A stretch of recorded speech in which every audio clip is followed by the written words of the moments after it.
পরিধান কইরা তৃতীয় ময়দানের মধ্যে গিয়ে আমার আল্লাহর কুদরতি কদমের মধ্যে সাজদায় পড়ে গেছে। সাজদায় পড়ে গিয়ে আমার আল্লাহকে ডাক দিয়া বলতেছেন, ফাকুলতু আস্তাগফিরু রাব্বাকুম ইন্নাহু কানা গফফারা ইউরসিলিস সামাআ আলাইকুম মিদরারা ওয়া ইউমদিদুকুম বিআমওয়ালিন ওয়া বানিন ওয়া ইয়াজআল লাকুম জান্নাতিন ওয়া ইয়াজআল লাকুম আনহারা। নবী ইউনূস আলাইহিস সালাতু ওয়াস সালামের কওমের লোকেরা সাজদায় পড়ে বলতেছে, আল্লাহ ফাকুলতু আস্তাগফিরু রাব্বাকুম ইন্নাহু কানা গফফারা। আল্লাহ আমরা তো গুনাহগার, তুমি তো গফফার। আমরা তো গুনাহগার, তুমি তো সত্তার। আমরা তো গুনাহগার, তুমি তো জব্বার। আমরা গুনাহ করতে মজা পাই।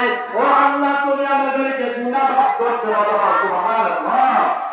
ও আল্লাহ আমরা গুনাহ করতে মজা পাই, তুমি আমাদের গুনাহ মাফ করতে মজা পাও। ও আল্লাহ আজকে আমরা বড় ভুল করেছি, আমরা বুঝতে পেরেছি গো আল্লাহ। ও আল্লাহ আমাদের অন্যায় হয়ে গেছে, আমাদের ভুল হয়ে গেছে, তুমি আমাদেরকে মাফ করে দাও।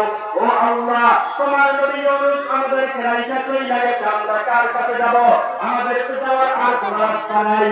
যদি নাকি নবী ইউনূস পানির মধ্যে থাকতো, আমরা তার পায়ের মধ্যে পইরা তার কাছে ক্ষমা চাইতাম, তাকে নবী বলে স্বীকৃতি দিতাম। আর আপনাকে, আপনি আল্লাহকে রব বলে স্বীকৃতি দিতাম গো আল্লাহ। ও আল্লাহ এখন আমরা কার কাছে যাব? আমাদের তো আর কোনো যাওয়ার রাস্তা নাই। ও দুনিয়ার মুসলমান।